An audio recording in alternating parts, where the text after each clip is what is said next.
ಒಂದೊಂದು ನಾವು ಕಲ್ತ್ಕೊತಾ ಇದ್ವಿ. ದೇವ್ರು ನಮ್ಗೆ ಒಂದೊಂದು ಕಲಿಸ್ತಾನೆ ಅದ. ಇವತ್ತು ಕೂಡ ನಮಗೆ ಒಂದು ಪ್ರಾಮುಖ್ಯವಾದ ವಿಷಯ ದೇವರು ನಮಗೆ ಕಲಿಸ್ಬೇಕು ಅನ್ಕೊಂತಾರೆ. ಏನಂದರೆ ಅದು ನಮ್ಮ ಜೀವನದಲ್ಲಿ ನಾವು ಏನೇ ನಿರ್ಣಯಗಳು ತಗೋಬೇಕಂದ್ರೆ, ಸರಿಯಾದ ನಿರ್ಣಯಗಳು ತಗೋಬೇಕಂದ್ರೆ ಯಾವ ರೀತಿ ತಗೋಬೇಕು. ಯಾಕಂದರೆ ನಾವು ನಿರ್ಣಯಗಳು ತಗೋಬೇಕು ಅನ್ಕೊಂತೀವಿ. ನಮ್ಮ ಲೈಫ್ನಾಗ ಏನೇ ಮಾಡ್ಬೇಕಂದಾಗ, ಒಂದು ಡಿಸಿಷನ್ ತೊಗೋಬೇಕಂದಾಗ ಅದು ಸರಿಯಾದ ಡಿಸಿಷನ್ನ ರಾಂಗ್ ಡಿಸಿಷನ್ನ ಅಂತೇಳಿ ನಮಗೆ ಗೊತ್ತಿಲ್ಲದೇ ಒಂದೊಂದ್ಸಲ ನಾವೇನು ಮಾಡ್ತೀವಿ, ಸರಿಯಾದ ಡಿಸಿಷನ್ ಅಂತೇಳಿ ತೊಗೊತೀವಿ. ಆಮೇಲೆ ಅದು ಪ್ರಯಾಣ ಮಾಡಿ ಹೋಗ್ತಿರುವಾಗ ಅದು ಎದುರಾದಾಗ ಅಯ್ಯೋ ನಾನು ಈ ಡಿಸಿಷನ್ ತೊಗೋಬಾರ್ದಾಗಿತ್ತು, ನಾನು ಆ ಒಂದು ಕೆಲಸ ಮಾಡಬಾರ್ದಾಗಿತ್ತು ಅಂತೇಳಿ ನಮಗೆ ಅಲ್ಲಿ ಮುಂದೆ ಹೋಗಿ ದೆಬ್ಬೆ ತಿಂದ ಮೇಲೆ ನಮಗೆ ಅದು ಅರ್ಥ ಆಗ್ತದೆ. ಹೌದಾ ಇಲ್ಲ? ಈ ಡಿಸಿಷನ್ನ ನಾವು ತಗೊಂಡೋಗಿದ್ದಿಲ್ಲಾಂದರೆ ಬೇಯಿಸುತ್ತಿತ್ತಲ್ಲ, ಈ ಕೆಲಸ ನಾನು ಮಾಡಿದ್ದಿಲ್ಲಾಂದರೆ ಬೇಯಿಸುತ್ತಿತ್ತಲ್ಲ ಅಂತೇಳಿ ನಾವು ಅನ್ಕೊಂತೀವಿ. ಆದರೆ ನಮ್ಮ ಆತ್ಮೀಯ ಜೀವಿತದಲ್ಲಿ ನಾವು ಮಾಡೋ ಪ್ರಯಾಣದಲ್ಲಿ ಯಾವ ರೀತಿಯಾಗಿ ನಾವು ನಿರ್ಣಯಗಳು ತಗೋಬೇಕು, ಆತ್ಮ ಸಂಬಂಧವಾಗಿ ನಮ್ಮ ಜೀವಿತಗಳು ನಾವು ಹೆಂಗೆ ಕಟ್ಕೋಬೇಕು, ಅದು ಪ್ರಾಮುಖ್ಯವಾದದ್ದು. ಅದು ನಮ್ಮ ಒಂದು ಆಲೋಚನೆಯಿಂದ, ನಮ್ಮ ಜ್ಞಾನದಿಂದ ಅದು ನಡೆಯುವಂಥದ್ದಲ್ಲ. ಅದು ನಮ್ಮ ಜ್ಞಾನ ವ್ಯರ್ಥವಾದದ್ದು. ನಮ್ಮ ಜ್ಞಾನ ಅಂತೇಳಿ ನಾವು ಹೋಗಿ ಬಂದರೆ ಎಲ್ಲೋ ಅಂತೇಳಿ ನಾವು ನಡೆಯುತ್ತೀವಿ. ಅದಕ್ಕೆ ನಾವು ದೇವರ ಆಲೋಚನೆ ಪ್ರಕಾರ ನಡಿಬೇಕು. ಏನೇ ಸ್ಟಾರ್ಟ್ ಮಾಡಲಿ, ಏನೇ ಪ್ರಾರಂಭ ಮಾಡಲಿ, ನಮ್ಮ ಆತ್ಮೀಯ ಜೀವಿತ ನಾವು ಪ್ರಾರಂಭ ಮಾಡ್ತಿದೀವ, ನಾವು ಆತ್ಮೀಯ ಜೀವಿತ ನಾವು ಕನೆಕ್ಟ್ ಆಗ್ಬೇಕು ಅನ್ಕೊಂತಿದೀವ, ದೇವರಿಗೆ ಸನ್ನಿಹಿತರ ಆಗ್ಬೇಕು ಅನ್ಕೊಂತಿದೀವ, ಅದು ಕೂಡ ನಾವು ಹೆಂಗೆ ಪ್ರಾರಂಭ ಮಾಡ್ಕೋಬೇಕು, ಹೆಂಗೆ ದೇವ್ರ ಚಿತ್ತಾನುಸಾರ ನಾವು ನಡಿಬೇಕು ಅನ್ನೋದು ಕೂಡ ನಿರ್ಣಯಗಳು ಕೂಡ ದೇವರು ಆತ್ಮ ಸಂಬಂಧವಾಗೇ ನಾವು ತಗೋಬೇಕು. ದೇವರ ಆಲೋಚನೆ ಪ್ರಕಾರ ನಾವು ತಗೋಬೇಕು. ಅದು ಮೊದಲನೇದಾಗಿ ನಾವು ಏನು ಮಾಡ್ಬೇಕಂದ್ರೆ, ಫಸ್ಟ್ ನಾವೇನಂತ ನಮಗೆ ಪೂರ್ತಿಯಾಗಿ ಅವಗಾಹನ ಇರಬೇಕು. ನಾವೇನು, ನಾನೇನು, ನನ್ನ ಸ್ವಭಾವಗಳೇನು, ನನ್ನ ಗುಣಗಳೇನು ಅನ್ನೋದು ನಮಗೆ ಫಸ್ಟ್ ಕ್ಲಾರಿಟಿ ಇರಬೇಕು. ಅಂದರೆ ಏನು,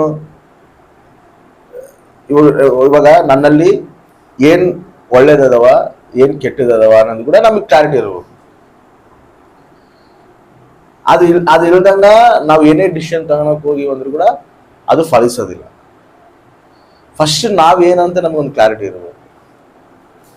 ಅಂದರೆ ನಮ್ಮಲ್ಲಿ ಯಾವ ಕೆಟ್ಟ ಸ್ವಭಾವಗಳಿದಾವ, ಆ ಸ್ವಭಾವಗಳು ನನ್ನಲ್ಲಿ ಇನ್ನೂ ಇದಾವ, ಆ ಸ್ವಭಾವಗಳು ತಕ್ಕೋಬೇಕು. ನಾನು ದೇವ್ರದಲ್ಲಿ ತಕ್ಕೊಂಡು ನಾನು ದೇವ್ರ ಆ ಒಂದು ವಾಕ್ಯ ಏನು ಹೇಳ್ತೈತೆ ಆ ವಾಕ್ಯಾನುಸಾರವಾಗಿ ನಾನು ಬರಬೇಕು. ಆ ವಾಕ್ಯಕ್ಕೆ ವಿಧೇಯರಾಗಿ ನಾವು ನಡ್ಕೋಬೇಕು. ಇನ್ನ ವಾಕ್ಯಗ ಅವಿಧೇಯತೆ ನಮ್ಮಲ್ಲಿ ಏನೇನು ಐತಾ ಅನ್ನೋದು ಫಸ್ಟ್ ನಾವು ಕ್ಲಾರಿಟಿ ಮಾಡ್ಕೋಬೇಕು. ನಮ್ಮ ಆತ್ಮೀಯ ಜೀವಿತನ ನಾವು ಪ್ರಾರಂಭ ಮಾಡ್ಕೊಳುವಾಗ, ಇಲ್ಲಾಂದ್ರೆ ನಾವು ಏನೇ ಒಂದು ಲೈಫ್ನಲ್ಲಿ ನಾವು ಏನೇ ಒಂದು ಪ್ರಾರಂಭ ಮಾಡಬೇಕು, ಒಂದು ಬಿಸ್ನೆಸ್ ಏನೇ ಆಗಿರಲಿ, ಯಾವುದೇ ಆಗಿರಲಿ, ನಾವೊಂದು ಪ್ರಾರಂಭ ಮಾಡುವಾಗ ಫಸ್ಟ್ ನಾವು ಏನಂತ ನಮಗೊಂದು ಕ್ಲಾರಿಟಿ ಇರಬೇಕು. ಒಂದೊಂದ್ಸರಿ ಏನು ಅನ್ಕೊಂತಿರ್ತೀವಿ ಗೊತ್ತಾ, ನನಗೆಲ್ಲ ಗೊತ್ತೈತೆ, ನಮಗೆಲ್ಲ ಇದೈತೆ ಅಂತೇಳಿ ನಮ್ಮ ಆಲೋಚನೆ ಪ್ರಕಾರ ನಾವು ಪ್ರಾರಂಭ ಮಾಡ್ತಿರ್ತೀವಿ. ಅಲ್ಲ, ನಾವು ರಕ್ಷಣೆದಲ್ಲಿ ಬಂದೀವಿ, ದೇವ್ರ ರಕ್ತದಿಂದ ತೊಳೆಯಲ್ಪಟ್ಟಿವಿ, ನಾವು ಪರಿಶುದ್ಧರೇ. ಆದರೆ ಪಾಪ ಸ್ವಭಾವ ಇನ್ನೂ ನಮ್ಮಲ್ಲಿ ಇರ್ತದೆ. ಯಾಕಂದ್ರೆ ಆದಾಮ ಸ್ವಭಾವ ಇನ್ನೂ ನಮ್ಮಲ್ಲಿ ಇರ್ತದೆ. ಅದನ್ನ ನಾವು ಪರಿಪೂರ್ಣವಾಗಿ ಪರಿಶುದ್ಧ ಆತ್ಮ ನಡಿಪಿಂಪಿನಲ್ಲಿ ಬಂದು ನಾವು ಅದನ್ನ ದಿನ ನಮ್ಮನ್ನ ಚೆಕ್ತಿರ್ತಾನ ಪರಿಶುದ್ಧ ಆತ್ಮ ದೇವರು. ಆತ ಅಪ್ಪಗಿಸ್ಕೋಬೇಕು ನಾವು. ದೇವ, ನನಗೆ ಈ ಸ್ವಭಾವಗಳಿದಾವ, ದೇವ ನನಗೆ ಈ ಬಲಹೀನತೆ ಐತೆ. ಅದು ನಮಗೆ ಗೊತ್ತಿರ್ತದೆ ನಮ್ಮಲ್ಲಿ ಏನು ಬಲಹೀನತೆಗಳಿದಾವೋ ಏನಿಲ್ಲೋ. ಒಂದೊಂದ್ಸರಿ ಸಡನ್ಲಿ ನಾವು ಯಾರಿಗೋ ಇದು ಮಾತಾಡೋದು, ಇಲ್ಲಾಂದ್ರೆ ಕೆಟ್ಟ ಮಾತು ಮಾತಾಡೋದು, ಇಲ್ಲಾಂದ್ರೆ ಒಬ್ಬರು ನೋಡಿ ಸಹಿಸದೇ ಇರೋದು ಇರ್ತಾವ. ನಾನಾ ರಕವಾಗಿ ಸ್ವಭಾವಗಳು ಇರ್ತಾವ. ಆ ಸ್ವಭಾವಗಳು ಏನು ನಮ್ಮಲ್ಲಿ ಅದಾವ ಅನ್ನೋದನ್ನ ನಾವು ಫಸ್ಟ್ ಕ್ಲಾರಿಟಿ ಇರಬೇಕು. ಅದು ವಾಕ್ಯಕ್ಕೆ ವಿರುದ್ಧವಾದ ಸ್ವಭಾವಗಳು ನನ್ನಲ್ಲಿ ಅದಾವಲ್ಲ, ಇವು ದೇವ್ರಿಗೆ ಇಷ್ಟ ಇಲ್ಲ, ಇದನ್ನ ನಾನು ಫಸ್ಟ್ ಸರಿಪಡಿಸ್ಕೋಬೇಕು ಅಂತೇಳಿ ಫಸ್ಟ್ ನಮ್ಮನ್ನು ನಾವು ಸರಿಪಡಿಸ್ಕೋಬೇಕು. ಹಂಗೆ ಫಸ್ಟ್ ನಮ್ಮಲ್ಲಿ ಯಾವ ಬ್ಯಾಡ್ ಬಿಹೇವಿಯರ್ಸ್ ಇದಾವೋ ಅವನ್ನ ಫಸ್ಟ್ ನಾವು ಕ್ಲಾರಿಟಿ ತಂದ್ಕೋಬೇಕು. ನಮ್ಮನ್ನು ನಾವೇ ಎಲ್ಲದರಲ್ಲೂ ನಾವು ಕರೆಕ್ಟ್ ಇದೀವಿ ಅಂತೇಳಿ ನಾವು ಅನ್ಕೋಬೋದು. ಯಾವುದೋ ಒಂದರಲ್ಲಿ ಎಲ್ಲೋ ರೀತಿಯಲ್ಲಿ ಎಷ್ಟೋ ವಿಷಯದಲ್ಲಿ ನಮಗೆ ಗೊತ್ತಿಲ್ಲದೇ ನಮ್ಮ ಒಂದು ಆದಾಮ ಸ್ವಭಾವ ಹೊರಗೆ ಬರ್ತದೆ. ಹೌದಾ ಇಲ್ಲ? ಅದನ್ನು ನಾವು ಗ್ರಹಿಸ್ಕೊಂಡು ಓಹೋ ನಾನು ಇದ್ರಾಗ ಕಂಟ್ರೋಲ್ ಆಗಬೇಕು, ಇದ್ರಾಗ ನಾನು ಹತೋಟಿ ಇರಬೇಕು, ನನಗೆ ಇದ್ರಾಗಿದ್ದ ನಾನು ಸಾಧನೆ ಮಾಡ್ಕೋಬೇಕು, ಈ ಸ್ವಭಾವ ನನ್ನಲ್ಲಿ ಇರಬಾರ್ದು ಅಂತೇಳಿ ಫಸ್ಟ್ ನಮ್ಮನ್ನು ನಾವು ಏನಂತೇಳಿ ತಿಳ್ಕೊಂಡು ಅದನ್ನು ದೇವರಿಗೆ ಅಪ್ಪಗಿಸ್ಕೊಂಡು ಅದ್ರಾಗಿಂದ ನಾವು ಸಾಧನೆ ಮಾಡ್ಕೊಂತ ಹೊರಗೆ ಬರಕ ದೇವರು ಪರಿಶುದ್ಧಾತ್ಮ ಸಹಾಯದಿಂದ ನಾವು ಬಂದ್ರೆ ಖಚಿತವಾಗಿ ಅದರಾಗಿದ್ದ ದೇವ್ರು ನಮ್ಮನ್ನು ಹೊರಗೆ ತರ್ತಾರೆ. ಆಮೇಲೆ ಅವಾಗ ನಾವು ಏನೇ ಪ್ರಾರಂಭ ಮಾಡಕ್ ಹೋದ್ರು ಕೂಡ ಅವಾಗ ಏನಾಗ್ತದೆ ಗೊತ್ತಾ, ಅದನ್ನ ದೇವ್ರು ಫಲಿಸ್ತಾರೆ. ಆಮೇಲೆ ಅಲ್ಲೆಲ್ಲ ಅವನ್ನ ಇಟ್ಕೊಂಡೇ ನಾವು ಮಾಡಕ್ ಹೋಗಿವನ್ಕೋ ಅವು ಆಗೋದಿಲ್ಲ. ಯಾಕಂದ್ರೆ ಅವಾಗ ಏನ್ ಮಾಡ್ತೀರಾ, ಆ ಸ್ವಭಾವ ನಮಗೆ ಬಂದು ಆ ರಾಂಗ್ ಡಿಸಿಷನ್ಗಳು ತಗೊಳ್ಳೋಂಥ ಸಿಚುವೇಶನ್ ನಮ್ಗೆ ತಗೊಂಡು ಹೋಗ್ತದೆ. ಅದಕ್ಕೆ ಫಸ್ಟ್ ಅದನ್ನ ನಾವು ತಿಳ್ಕೋಬೇಕು. ಅದೇ ರೀತಿಯಲ್ಲಿ ನಾವು ಜಾಸ್ತಿ ದೇವ್ರಿಗೆ ಕನೆಕ್ಟ್ ಆಗಿರ್ಬೇಕು, ದೇವರಿಗೆ ಹತ್ತಿರವಾಗಿರ್ಬೇಕು, ಲೋಕಕ್ಕೆ ದೂರವಾಗಿರ್ಬೇಕು. ನಾವು ಲೋಕಕ್ಕೂ ಹತ್ತಿರವಾಗಿದ್ದು ದೇವರಿಗೆ ಹತ್ತಿರವಾಗಿ ಹಂಗಿದ್ರೆ ಆಗಿನ ನಮ್ಮ ಜೀವಿತಗಳು ಸ್ಥಿರ ಪಡೋದಿಲ್ಲ. ಇನ್ನು ನಾವು ಲೋಕಲಿದ್ದ ನಾವು ಹೊರಗೆ ಬಂದ್ಬಿಟ್ಟಿವಿ, ಇನ್ನು ಲೋಕಕ್ಕೆ ನಮಗೆ ಸಂಬಂಧ ಇಲ್ಲ. ಇನ್ನು ನಾವು ಆತ್ಮ ಸಂಬಂಧವಾದವರು, ದೇವರಿಗೆ ಕನೆಕ್ಟ್ ಆಗಿ ದೇವರಿಗೆ ಸನ್ನಿಹಿತರಾಗಿಯೇ ನಾವು ಜೀವಿಸ್ಬೇಕು, ದೇವರಿಗೆ ಹತ್ತಿರವಾಗಿಯೇ ನಾವು ಜೀವಿಸ್ಬೇಕು. ಲೋಕ ಸಂಬಂಧವಾದ ಆಲೋಚನೆ ಹೆಂಗಿರ್ತಾವಂದ್ರೆ ಅವ್ರಿಗೆ ದೇವ್ರ ಮಾತುಗಳು ಅರ್ಥ ಆಗೋದಿಲ್ಲ. ಪ್ರಕೃತಿ ಸಂಬಂಧವಾದ ವ್ಯಕ್ತಿಗಳು ದೇವ್ರ ಮಾತುಗಳು ಹುಚ್ಚು ಮಾತುಗಳು ಅನ್ಕೊಂತಾರಂತ. ನಾವು ಲೋಕದಲ್ಲಿ ಮತ್ತೆ ದೇವ್ರನಲ್ಲಿ ಎರಡನಲ್ಲಿ ಕಾಲಿಟ್ಟು ನಾವು ನಡೆದಾಗ ಏನಾಗ್ತದೆ ಗೊತ್ತಾ, ದೇವ್ರ ಮೇಲೆ ವಿಶ್ವಾಸ ಅನ್ನೋದು ಕಡಿಮೆ ಆಗ್ತದೆ.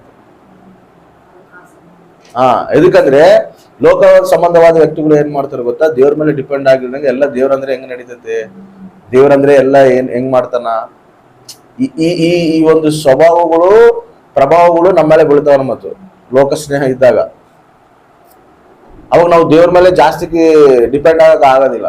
ಯಾಕಂದ್ರೆ ಇವ್ರ ಪ್ರಭಾವ ಏನ್ ಮಾಡ್ತದೆ, ದೇವ್ರ ಮಾತುಗಳು ಇವರಿಗೆ ಉಚಿತ ಅನಿಸ್ತಿರ್ತದೆ, ಆ ಪ್ರಭಾವಗಳು ತಂದು ನಮ್ಮ ಮೇಲೆ ಉಳಿತಿರ್ತಾರಲ್ಲ, ಅವನ್ನ ಆ ಪ್ರಭಾವ ನಾವು ಲೋಕದಲ್ಲಿ ಇದ್ದಾಗ ಕೂಡ ಆ ಸಹವಾಸ ಮಾಡ್ತಿರುವಾಗ ಕೂಡ ನಾವು ಈ ಕಡೆ ದೇವ್ರ ಅನ್ಕೊಂತಿರ್ತೀವಿ, ಆ ಕಡೆ ಲೋಕ ಸಹವಾಸ ಮಾಡ್ತಿರುವಾಗ ಅವ್ರ ಮಾತುಗಳು ಪ್ರಭಾವಗಳು ನಮ್ಮಲ್ಲಿ ಬಿದ್ದಾಗ ನಮಗ್ ಕೂಡ ಏನಾಗ್ತದ, ಅವಿಶ್ವಾಸ ಬರ್ತದೆ. ಅವಿಶ್ವಾಸ ಬಂದಾಗ ಏನಾಗ್ತದೆ, ಅವಾಗ ನಾವು ಪ್ರಶ್ನೆ ಬರುತ್ತೆ, ಹೌದಲ್ಲ ದೇವ್ರು ಮಾಡ್ತಾನಂತೀಯ. ಒಂದ್ಸಲ ಕಷ್ಟಗಳು ಬಂದಾಗ ಅನಿಸ್ಬಿಡ್ತೈತೆ, ಫುಲ್ ಶೋಧನೆಗಳು ಬಂದ್ಬಿಡ್ತಾವ, ಮನೆ ಭಯಂಕರವಾದ ಕಷ್ಟಗಳು ಬಂದ್ಬಿಡ್ತಾವ. ಅರೆ ನಾನು ಏನ್ ಪ್ರಾರ್ಥನೆ ಮಾಡಿದ್ರು ಕೂಡ ನನ್ನ ಪ್ರಾರ್ಥನೆಗೆ ಎಲ್ಲಿ ಫಲಿತ ಸಿಗತ್ತೆ, ಮತ್ತೆ ಇಷ್ಟು ಕಷ್ಟಗಳು ದೇವ್ರ ಕಣ್ಣಿಗೆ ಕಾಣವಲ್ದ, ಅದ್ ನಾನು ಯಥಾರ್ಥವಾಗಿ ಪ್ರೇಯರ್ ಮಾಡ್ತಾ ಇದೀನಿ, ಯಥಾರ್ಥವಾಗಿ ನಾನು ಜೀವಿಸ್ತಾ ಇದೀನಿ, ದೇವ್ರಿಗೆ ಇಷ್ಟಕರವಾಗಿ ನಾನು ಜೀವಿಸ್ತಾ ಇದೀನಿ, ಆದ್ರೂ ಕೂಡ ನನ್ನ ಮನೆಗೆ ಇಷ್ಟು ಸಮಸ್ಯೆಗಳು, ಇಷ್ಟು ಪ್ರಾಬ್ಲಮ್ಗಳು, ಇಷ್ಟು ಇವೆಲ್ಲ ಏನಾಗ್ಬಿಡ್ತಾವ ಗೊತ್ತಾ, ಈ ಲೋಕ ಸಂಬಂಧವಾದ ಸ್ನೇಹ ನಾವು ಇದ್ದಾಗ ಆ ಪ್ರಭಾವ ನಮ್ಮ ಮೇಲೆ ಬಿದ್ದಾಗ ಅವಾಗ ಏನಾದ್ರು ಗೊತ್ತಾ, ನಮಗೂ ಡೌಟ್ ಬರ್ತದೆ, ನಾನು ಪ್ರಾರ್ಥನೆ ದೇವ್ರ ಕೇಳ್ತಾನ, ಮತ್ತೆ ನಾನೇನ ಸ್ವಂತವಾಗಿ ನಾನೇನ ಈ ಪ್ರಾಬ್ಲಮ್ ಸಾಲ್ವ್ ಮಾಡ್ಕೊಳಕ ನಾನು ಇದು ಮಾಡ್ಬೇಕಂತೇಳಿ ನಮ್ಮ ಒಂದು ಪ್ರಯತ್ನಗಳು ನಾವು ಮಾಡಕ್ ಹೋಗ್ತೀವಿ. ಅಂದ್ರೆ ದೇವ್ರ ಮೇಲೆ ವಿಶ್ವಾಸ ಏನಾಗ್ಬಿಡುತ್ತೆ ಅವಾಗ ಕಡಿಮೆ ಆಗ್ಬಿಡುತ್ತೆ. ಅದು ಆ ರೀತಿ ಮಾಡಬಹುದು. ಯಾಕಂದ್ರೆ ಲೋಕ ಸಂಬಂಧವಾದ ವ್ಯಕ್ತಿಗಳು ಹೆಂಗಿರ್ತಾರೆ ಅಂದ್ರೆ ನೋಡ್ರಿ ನಾನು 1ನೇ ಕೊರಿಂಥಿ ಪತ್ರಿಕೆ 2:14 ಪ್ರಾಕೃತ ಮನುಷ್ಯನು ದೇವರಾತ್ಮನ ವಿಷಯಗಳಲ್ಲಿ, ಪ್ರಾಕೃತ ಮನುಷ್ಯನು ಅಂದ್ರೆ ಯಾರು, ಲೋಕ ಸಂಬಂಧವಾದ ಮನುಷ್ಯನು ದೇವರಾತ್ಮನ ವಿಷಯಗಳಲ್ಲಿ ಬೇಡವೆನ್ನುತ್ತಾನೆ. ಏನಂತ ಬೇಡ ಅಂತಾನಂತ, ಅವು ಅವನಿಗೆ ಹುಚ್ಚು ಮಾತಾಗಿ ತೋರುತ್ತವೆ, ಅವು ಆತ್ಮ ವಿಚಾರದಿಂದ ತಿಳಿಯತಕ್ಕವುಗಳಾಗಿರಲಾಗಿ ಅವನು ಅವುಗಳನ್ನು ಗ್ರಹಿಸಲಾರನು. ಅವು ಹೆಂಗ ತಿಳಿಯಲ್ಪಡ್ತಾವಂತ, ಆತ್ಮ ಸಂಬಂಧವಾಗಿ ಅವು ತಿಳಿಯಲ್ಪಡ್ತಾವ. ಪ್ರಕೃತಿ ಮನುಷ್ಯನಿಗೆ ಏನಾಗ್ತದೆ, ಅದು ಗೊತ್ತಾಗೋದಿಲ್ಲ. ಲೋಕ ಸಂಬಂಧ ವ್ಯಕ್ತಿಗೆ ಅದು ಗೊತ್ತಾಗೋದಿಲ್ಲ. ಆತ್ಮ ಸಂಬಂಧವಾದ ವಿಷಯಗಳು ಆತ್ಮ ಸಂಬಂಧವಾದವರಿಗೆ ಗೊತ್ತಾಗತ್ತದ.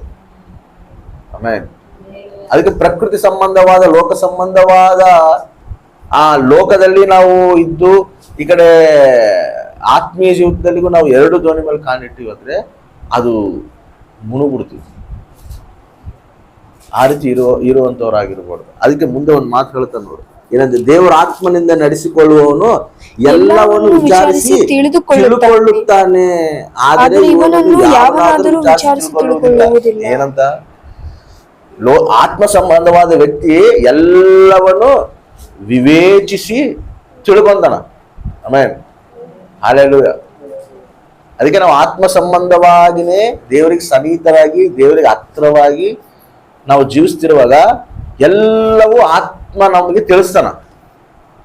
ನಮ್ಮ ಜೀವನದಲ್ಲಿ ಏನೇನ್ ನಡಕತ್ತದೆ, ಏನೇನ್ ನಮ್ಮ ಕುಟುಂಬಗಳ ಆಗತ್ತವ, ಆ ಶೋಧನೆಗಳೇನು, ಇವೆಲ್ಲ ನಮಗೆ ಮೇಲಿಗಾಗೇನ, ಇದು ಕೀಡಿಗಾಗೇನ, ಯಾವ್ದಕ್ಕಂತೇಳಿ ಪ್ರತಿ ವಿಷಯದಲ್ಲಿ ಕೂಡ ದೇವರು ನಮಗೆ ತಿಳಿಯಪಡಿಸ್ತಾನೇ ಇರ್ತಾನ. ಲೋಕ ಸಂಬಂಧವಾದ ವ್ಯಕ್ತಿಗಳ ಜೊತೆ ನಾವು ಸ್ನೇಹ ಮಾಡಿದಾಗ ಅದೇನಾಗ್ತದೆ ಗೊತ್ತಾ, ಅವ್ರು ನಮ್ಮನ್ನ ಬಲಹೀನಪಡಿಸಿ ನಮಗೆ ಲೋಕ ಆಲೋಚನೆ ಕೊಟ್ಟು ಭಯ ಹುಟ್ಟಿಸಿ ಅವು ನಮ್ಗೇನು ಗೊತ್ತಾ, ನಾವು ಅದೇ ಟೈಮ್ನಾಗೆ ನಮ್ಮ ಕುಟುಂಬಗಳಾಗ ಪರಿಸ್ಥಿತಿಗಳು ವ್ಯತಿರೇಕ ಇರ್ತಾವ. ಅದೇ ಟೈಮ್ನಾಗೆ ನಮ್ಮ ಕುಟುಂಬಗಳಾಗ ಏನೋ ಒಂದು ಸಮಸ್ಯೆ, ಭಯಂಕರವಾದ ಸಮಸ್ಯೆ. ಈ ಕಡೆ ನಾವು ಭಕ್ತಿ ಮಾಡ್ತಿರ್ತೀವಿ, ಈ ಕಡೆ ನಾವು ಎಷ್ಟು ಪ್ರೇಯರ್ ಮಾಡ್ತಿರ್ತೀವಿ, ಆದ್ರೂ ಕೂಡ ಕುಟುಂಬದಲ್ಲಿ ಭಯಂಕರವಾದ ಸಮಸ್ಯೆಗಳು ಬರ್ತಿರ್ತವೆ. ಅವಾಗ ಏನಾಗ್ಬಿಡ್ತದೆ ಅಂದ್ರೆ ಈ ಕಡೆ ಲೋಕ ಆಲೋಚನೆಗಳನ್ನ ನಾವು ಹೋಗಿವಂತೋ ಅವಾಗ ಏನ್ ಮಾಡ್ಬಿಡ್ತಾನೆ ಗೊತ್ತಾ, ಡಿಸ್ಟರ್ಬ್ ಮಾಡ್ಬಿಡ್ತಾನೆ. ಲೈಫ್ನಾಗ ಏನ್ ಅನ್ಸ್ಬಿಡುದು ಗೊತ್ತಾ, ನಾವು ಏನ್ ಭಕ್ತಿ ಮಾಡಿದ್ರು ಕೂಡ ವೇಸ್ಟ್ ಅಲ್ಲ ಅನ್ಸ್ಬಿಡುತ್ತೆ. ಎಷ್ಟು ಭಕ್ತಿ ಮಾಡಿದ್ರು ಅಷ್ಟೇ ಇದಲ್ಲ, ಅವ್ರು ಹೇಳೋದೇ ಕರೆಕ್ಟ್ ಅಲ್ಲ, ಮತ್ತೆ ಏನ್ ನನ್ನ ಜೀವನದಲ್ಲಿ ನಡೆಯಕತ್ತೆ. ಪರಿಸ್ಥಿತಿಗಳು ಮತ್ತೆ ಹಂಗೆ ಇರ್ತಾವ, ಪರಿಸ್ಥಿತಿಗಳು ಕೂಡ ಆಪೋಸಿಟ್ ಆಗೇ ಇರ್ತಾವ ನಮಗೆ. ಆದ್ರೆ ಅದಕ್ಕೆ ಹೇಳ್ತಾರೆ, ಅಂತ ವಿಷಯಗಳು ಪ್ರಕೃತಿ ಸಂಬಂಧವಾದ ಮನುಷ್ಯನ ಅರ್ಥ ಮಾಡ್ಕೊಳೋದಿಲ್ಲ. ದೈವಿಕ ಸಂಬಂಧವಾದ ವ್ಯಕ್ತಿ ಅದನ್ನ ಎಲ್ಲವನ್ನು ವಿವೇಚಿಸಿ ತಿಳ್ಕೊಂತಾನಂತ. ಆಮೇಲೆ ಅಲ್ಲೆಲ್ಲೂಯ್ಯ. ದೈವಿಕ ಸಂಬಂಧವಾದ ವ್ಯಕ್ತಿ ಏನ್ ಮಾಡ್ತಾನ, ನನ್ನ ಕುಟುಂಬದಲ್ಲಿ ಏನ್ ನಡಕತ್ ನನಗೆ ಗೊತ್ತು. ಇದು ಶೋಧನೆ. ಅದು ದೇವ್ರ ಏನಂತ ಹೇಳೋಣ, ಶೋಧನೆಗಳು ಬರ್ತಾವ, ಆದ್ರೂ ಕೂಡ ಅದರಾಗಿದ್ದ ನಾನು ನಿಮ್ಮನ್ನ ತಪ್ಪಿಸ್ತೀನಿ ಅಂತ ಹೇಳೋಣ. ಆಮೇಲೆ ಇದೇನು ದೊಡ್ಡ ಸಮಸ್ಯೆ ಅಲ್ಲ. ಈ ಶೋಧನೆಗಿನ ದೊಡ್ಡ ನನ್ನ ದೇವರು. ನನ್ನ ಕುಟುಂಬದಲ್ಲಿ ಏನಾಗ್ತದೋ ಅವೆಲ್ಲ ನನಗೆ ಮೇಲಿಗಾಗಿ ದೇವರು ತಿರ್ಸ್ತಾನ. ಆಮೇನ್ ಹಲ್ಲೆಲೂಯ. ದೈವಿಕ ಸಂಬಂಧವಾದ ವ್ಯಕ್ತಿ ಆಲೋಚನೆಗಳು ಹೆಂಗಿರ್ತಾವ ನೋಡ್ರಿ. ಅದಕ್ಕೆ ನಾವು ದೇವ್ರಿಗೆ ಸನ್ನಿಹಿತರಾಗಿರ್ಬೇಕು, ದೇವ್ರಿಗೆ ಕನೆಕ್ಟ್ ಆಗಿರ್ಬೇಕು. ದೇವ್ರಿಗೆ ಕನೆಕ್ಟ್ ಆಗಿದ್ದಾಗ ಆ ಒಂದು ಜ್ಞಾನ ದೇವ್ರು ನಮಗೆ ಕೊಡ್ತಾನ. ದೈವಿಕ ಸಂಬಂಧವಾದ ಜ್ಞಾನ ನಮಗೆ ಕೊಡ್ತಾನ. ಏನೇನ್ ನಡೆಯಕತ್ತೆ ಎಲ್ಲ ಸ್ಪಷ್ಟವಾಗಿ ದೇವ್ರು ನಮಗೆ ತಿಳಿಯಪಡಿಸ್ತಾನ. ಆ ಮನೋನ್ನತಿಗಳು ನಮಗೆ ಬೆಳಗಿಸ್ತಾನ. ಲೋಕ ಸಂಬಂಧವಾದ ವ್ಯಕ್ತಿಗಳಿಗೆ ಅದು ಗೊತ್ತಾಗೋದಿಲ್ಲ. ಅವ್ರ ಮನೋನ್ನತಿಗಳು ಮುಚ್ಚಲ್ಪಟ್ಟಿರ್ತಾವ. ಅವರಿಗೆ ಸಮಸ್ಯೆಗಳೇ ಕಾಣ್ತಿರ್ತಾವ ತಪ್ಪ ಸಮಸ್ಯೆಗಳು ಹಿಂದೆ ಇರುವಂತ ದೇವ್ರ ಉದ್ದೇಶ ಅವ್ರಿಗೆ ಗೊತ್ತಾಗೋದಿಲ್ಲ. ಸಮಸ್ಯೆ ನೋಡ್ತಾರ, ಎಲ್ಲಿ ನಾವೇನ್ ಭಕ್ತಿ ಮಾಡಿದ್ರೆ ಏನ್ ಮಾಡಿದ್ರು ಕೂಡ, ಎಷ್ಟು ಪ್ರೇಯರ್ ಮಾಡಿದ್ರು ಏನ್ ಮಾಡಿದ್ರು ಕೂಡ ಈ ಸಮಸ್ಯೆಗಳು ಹಂಗೆ ಅದಾವಲ್ಲ, ಇವ ಹಂಗೆ ಅದಾವ ಅಂತ ಹೇಳಿ ಈ ಸಮಸ್ಯೆಗಳು ನೋಡಿನೇ ಅವ್ರು ಆಲೋಚನೆ ಮಾಡ್ತಿರ್ತಾರೆ. ಯಾಕಂದ್ರೆ ಅವ್ರ ಮನೋನ್ನತಿಗಳು ಮುಚ್ಚಲ್ಪಟ್ಟಿರ್ತಾವ. ಇದು ಪ್ರಕೃತಿ ಸಂಬಂಧವಾದ ವ್ಯಕ್ತಿಗಿರುವ ಆಲೋಚನೆಗಳು. ದೈವಿಕ ಸಂಬಂಧವಾದ ವ್ಯಕ್ತಿಗಿರೋ ಆಲೋಚನೆಗಳು, ದೇವರಿಗೆ ಕನೆಕ್ಟ್ ಆಗಿರೋ ವ್ಯಕ್ತಿಗಿರೋ ಆಲೋಚನೆಗಳು ಏನಂದ್ರೆ ಇವೆಲ್ಲವೂ ಕೂಡ ದೇವ್ರು ನನಗೆ ಮೇಲಿಗಾಗೆ ಮಾಡ್ತಾನ. ಆಮೇಲೆ ಯಾಕಂದ್ರೆ ಆತ ಸರ್ವೋನ್ನತನು, ಸರ್ವಶಕ್ತಿವಂತನು. ಆತಗೆ ಅಸಾಧ್ಯವಾದ ಏನೈತೆ? ನನಗೆ ಅಸಾಧ್ಯವಾದ ಯಾವ್ದೇನು ಐತಾ ಅಂತ ಹೇಳಿ ಕೇಳ್ತಾನ ಆತೆ. ಮತ್ತೆ ಆತೇ ಕೇಳ್ತಿರುವಾಗ ನಾವು ಅಸಾಧ್ಯವಾದ ಅಂತ ಹೆಂಗ ಅನ್ಕಂತೀವಿ? ಅನ್ಕೊಳೋದಿಲ್ಲ. ಆತ್ಮ ಸಂಬಂಧವನ್ನು ಯಾವಾಗ್ಲೂ ವಿಶ್ವಾಸ ಮೇಲೆ ಹೆಜ್ಜೆ ಹಾಕಿ ನಡೀತಿರ್ತಾರೆ. ಅದಕ್ಕೆ ನಾವು ಏನೇ ಪ್ರಾರಂಭ ಮಾಡ್ತಿರುವಾಗ ಫಸ್ಟ್ ನಾವು ದೇವರಿಗೆ ಕನೆಕ್ಟ್ ಆಗ್ಬೋದು. ಕನೆಕ್ಟ್ ಆದಾಗೆ ನಾವು ಮಾಡೋ ಪ್ರತಿ ಕೆಲಸಗಳು ಕೂಡ ದೇವರು ಸಫಲಪಡಿಸ್ತಾರೆ. ಆಮೇಲೆ ಹಲ್ಲೆಲೂಯ. ಆ ರೀತಿಯಾಗಿ ದೇವರು ನಮ್ಮನ್ನ ನಡೆಸ್ತಾರೆ. ಅದೇ ರೀತಿಯಲ್ಲಿ ಇನ್ನ ನಮ್ಮ ಜೀವಿತದಲ್ಲಿ ನಾವು ಏನೇ ಒಂದು ಡಿಸಿಷನ್ಗಳು ತಗೋಬೇಕು, ನಿರ್ಣಯಗಳು ತಗೋಬೇಕಂದ್ರೆ ಪ್ರಾರ್ಥನೆ ಜೀವಿತ ಅನ್ನೋದು ನಮ್ಗೆ ಇಂಪಾರ್ಟೆಂಟ್. ಪ್ರಾರ್ಥನೆ ಜೀವಿತ ನಾವು ಬಿಡಬಾರ್ದು. ಪ್ರಾರ್ಥನೆ ಅನ್ನೋದು ಇಂಪಾರ್ಟೆಂಟ್. ಏನೇ ಪ್ರಾರಂಭ ಮಾಡಬೇಕಂದ್ರೂ ಕೂಡ ಪ್ರಾರ್ಥನೆ ಹಿಡ್ಕೊಂಡೇನೆ ನಾವು ಪ್ರಾರಂಭ ಮಾಡಬಹುದು. ನಮ್ಮ ಜೀವಿತದಲ್ಲಿ ಪ್ರಾರ್ಥನೆ ಜೀವಿತ ಅನ್ನೋದು ಹೆಚ್ಚಿರಬೇಕು. ದಿನಕ್ಕ ಕನಿಷ್ಠ ಒಂದು 4 ಸರನ ಪ್ರಾರ್ಥನೆ ಮಾಡಬೇಕು. ಬೆಳಿಗ್ಗೆ ಎದ್ದು ಸ್ತೋತ್ರ ಪ್ರಾರ್ಥನೆ ಮಾಡಬೇಕು. ಆಮೇಲೆ ಮಧ್ಯಾಹ್ನ ನೀವು ಪ್ರಾರ್ಥನೆ ಮಾಡ್ಕೋಬೇಕು ಟೈಮ್ ಇದ್ರೆ. ಸಾಯಂಕಾಲ ಪ್ರಾರ್ಥನೆ ಮಾಡ್ಕೋಬೇಕು. ಕುಟುಂಬ ಕಲಿತು ಪ್ರಾರ್ಥನೆ ಮಾಡ್ಕೋಬೇಕು. ನೈಟು ಮಕ್ಕಳು ಕೂಡ ಪ್ರಾರ್ಥನೆ ಮಾಡ್ಬೇಕು. ಕನಿಷ್ಠ 4 ಸರ ಆದ್ರೂ ಕೂಡ ಪ್ರಾರ್ಥನೆ ಮಾಡ್ಕೋಬೇಕು. ನಾವೆಷ್ಟು ಪ್ರಾರ್ಥನೆ ಮಾಡ್ಕೊಂತಿರ್ತೀವೋ, ಎಷ್ಟು ನಾವು ಪ್ರಾರ್ಥನೆಯಲ್ಲಿ ಹತ್ರ ಆಗ್ತಿರ್ತೀವೋ ಅಷ್ಟು ದೇವ್ರು ನಮ್ಮ ಹತ್ರ ಮಾತಾಡ್ತಾನೆ. ಆಮೇಲೆ ಹಲ್ಲೆಲೂಯ. ಅರ್ಥೈತ ಮಾತಾಡ್ತಾನೆ, ನಮಗೆ ತಿಳಿಸ್ತಾನ ನಾವು ಏನ್ ಮಾಡ್ಬೇಕು, ನಮ್ಗೆ ಮುಂದೆ ಏನಾಗ್ತೈತೆ, ಎಲ್ಲಿ ನಮಗೆ ಕೀಡಾಗ್ತೈತೆ, ಎಲ್ಲಿ ನಮಗೆ ಶತ್ರುಗಳದಾರ, ಏನಿಲ್ಲ ಪ್ರತಿ ಒಂದನ್ನು ಪ್ರಾರ್ಥನೆಯಲ್ಲಿ ದೇವ್ರು ನಮಗೆ ತಿಳಿಯಪಡಿಸ್ತಾರೆ. ಯಾಕಂದ್ರೆ ಪ್ರಾರ್ಥನೆ ಮಾಡ್ತಿರುವಾಗ ಏನ್ ಮಾಡ್ತಿದ್ ಗೊತ್ತಾ, ನಾವು ಜಾಸ್ತಿ ಪ್ರಾರ್ಥನೆಯಲ್ಲಿ ಮಾಡ್ಕೊಂತ ಇರುವಾಗ ನೀವು ನೋಡ್ರಿ, ಮತ್ತೆ ನೀವು ಮಕ್ಕೊಂಡಿರುವಾಗ ಕೂಡ ನೀವು ಪ್ರಾರ್ಥನೆ ಮಾಡ್ತಿರ್ತೀರಿ. ಆಮೇಲೆ ಹಲ್ಲೆಲೂಯ. ಅರ್ಥ ಆಯ್ತಾ? ಮಕ್ಕೊಂಡಿರಿದ್ರೆ ನಿದ್ದೆನಲ್ಲೂ ಕೂಡ ನಮ್ಮ ಆತ್ಮ ದೇವ್ರನ್ನ ಸ್ತುತಿಸ್ತಿರ್ತದೆ, ದೇವ್ರು ಪ್ರಾರ್ಥಿಸ್ತಿರ್ತದೆ. ಆಮೇಲೆ ಅವಾಗ ಆ ಒಂದು ನಿದ್ದೆನಾಗ ದೇವ್ರು ನಮ್ಮ ಹತ್ರ ಮಾತಾಡ್ತಾನ. ದರ್ಶನಗಳ ರೂಪವಾಗಿ ನಮ್ಮ ಹತ್ರ ಮಾತಾಡ್ತಾನೆ, ಕನಸುಗಳ ಮುಖಾಂತರ ದೇವ್ರು ನಮ್ಮ ಹತ್ರ ಮಾತಾಡ್ತಾನೆ. ನಾವು ಪ್ರಾರ್ಥನೆಯಲ್ಲಿ ಮೆಲುಕುವಾಗಿದ್ದು ನಾವು ಆತ್ಮದಲ್ಲಿ ಮಾತಾಡಿದ್ರೆ, ನಾವು ನಿದ್ದನಾಗಿದ್ದಾಗ ಆತ್ಮ ನಮ್ಮ ಹತ್ರ ಮಾತಾಡ್ತಾನೆ. ಆಮೇಲೆ ಹಲ್ಲೆಲೂಯಾ. ಈ ಅನುಭವಗಳಿದು, ಆತ್ಮ ಸಂಬಂಧವಾದ ವ್ಯಕ್ತಿಗಳ ಅನುಭವಗಳು. ಅದಕ್ಕೆ ನಾವು ನಮ್ಮ ಜೀವನದಲ್ಲಿ ಏನೇ ಆಗ್ಬೇಕು, ನಾವು ಜೀವನದಲ್ಲಿ ನಮ್ಮ ಜೀವನದಲ್ಲಿ ಏನ್ ನಡೀತೈತೆ, ಮುಂದೆ ನಮ್ಮ ಭವಿಷ್ಯತ್ ಏನು, ಎಲ್ಲದನ್ನು ಕೂಡ ಸ್ಪಷ್ಟವಾಗಿ ದೇವ್ರು ನಮಗೆ ತಿಳಿಯಪಡಿಸ್ತಾರೆ.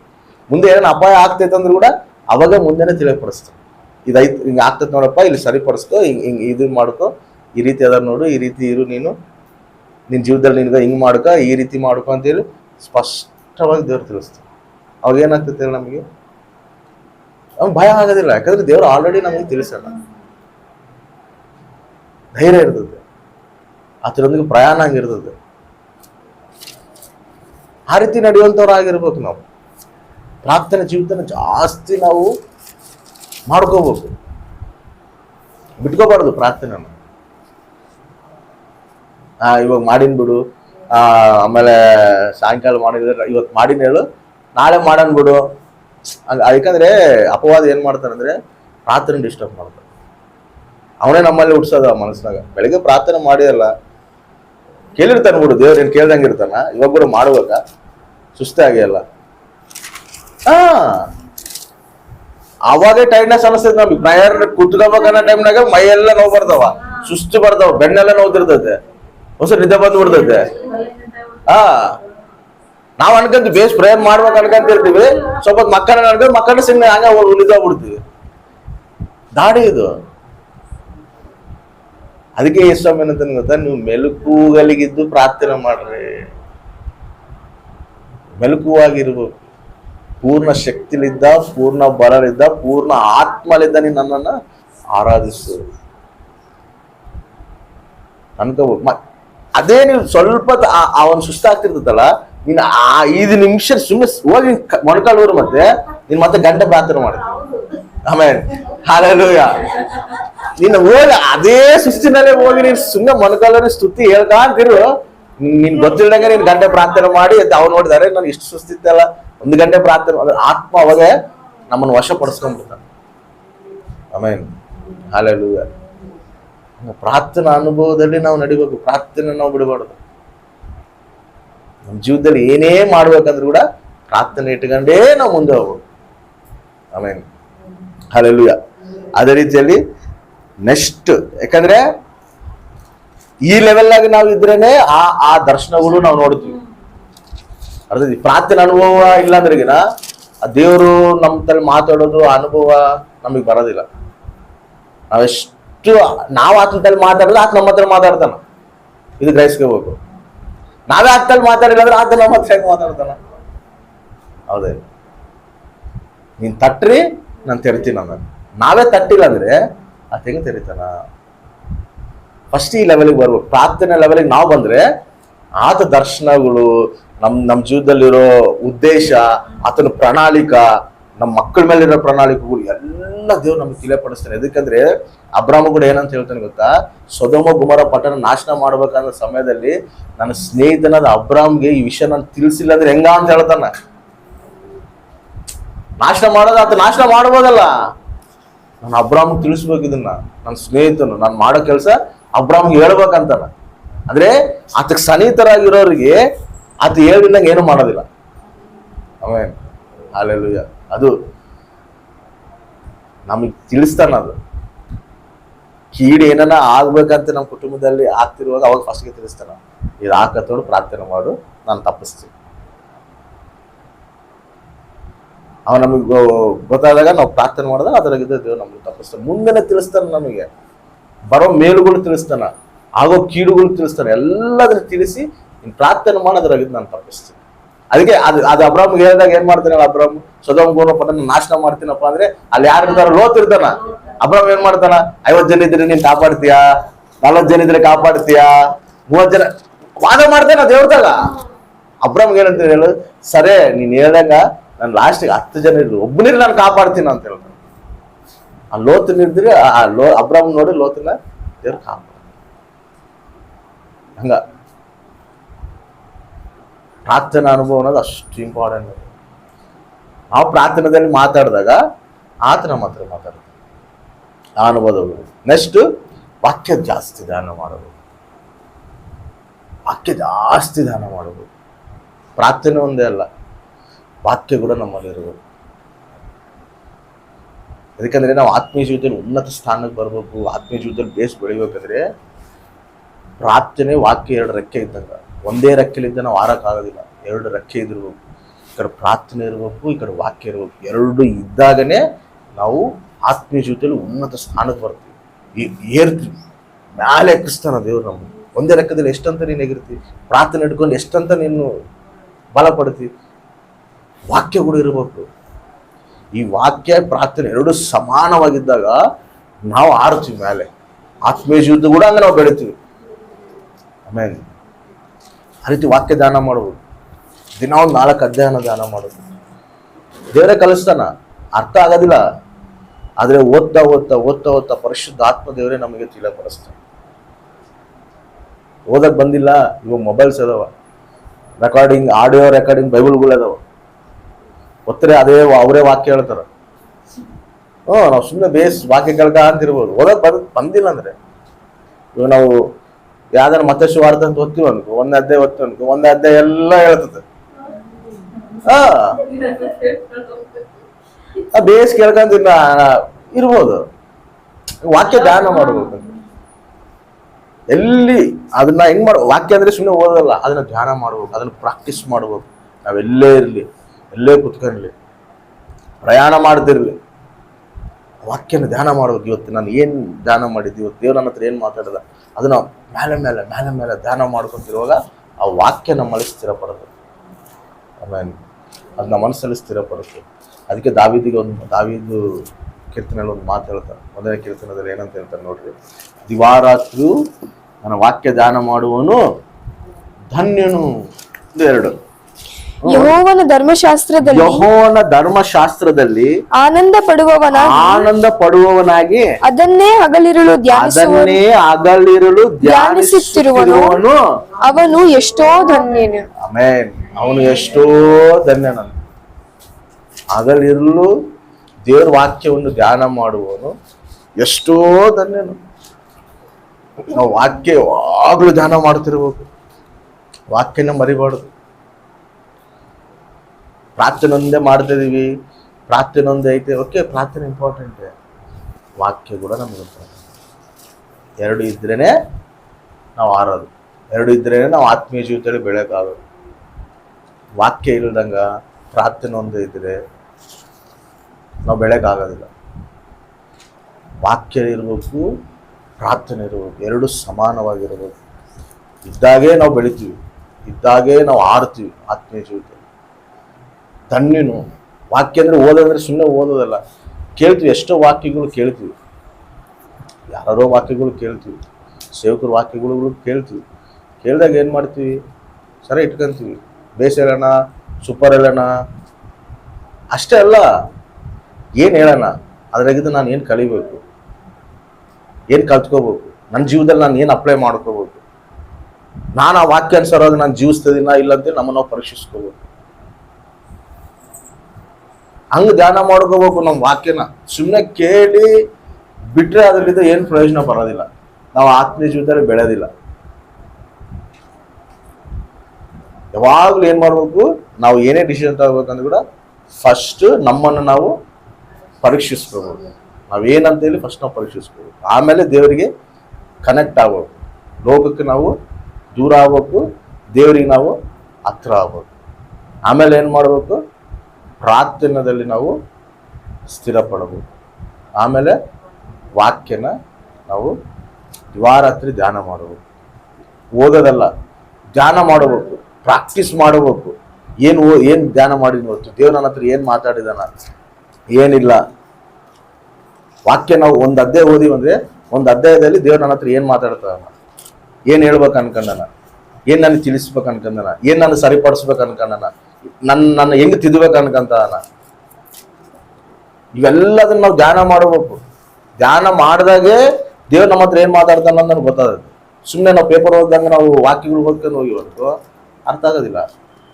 ಏನೋ ತಿಳ್ಕೊಬೇಕು, ವಾಕ್ಯನ ತಿಳ್ಕೊಬೇಕು ಅಂತ ಓದಿವ್ ಅನ್ಕೋ ಅದು ಕೂಡ ನಮಗೆ ಅರ್ಥ ಆಗೋದಿಲ್ಲ. ಏನ್ ಹೇಳ್ತದಲ್ಲ ದೇವ್ರು ನಮಗೆ, ನಮ್ಮ ತರ ದೇವ್ರು ಏನ್ ಮಾತಾಡ್ತಾನ ಅನ್ನೋಂಥ ರೀತಿನಲ್ಲಿ ನಾವು ಧ್ಯಾನ ಮಾಡಿದಾಗ ಆತ ನಮ್ಗೆ ಏನ್ ತಿಳಿಸ್ಬೇಕು ಅನ್ಕಂದ್ರೆ ಸ್ಪಷ್ಟವಾಗಿ ತಿಳಿಸ್ತಾನೆ. ಅವಾಗ ವಾಕ್ಯನ ಹಿಡ್ಕೊಂಡು ಪ್ರಾರ್ಥನೆ ಹಿಡ್ಕೊಂಡು ನಾವು ಮುಂದೆ ಹೋದಾಗ ದೇವ್ರು ನಮ್ಮನ್ನು ಅಭಿವೃದ್ಧಿ ಪಡಿಸ್ತಾನೆ.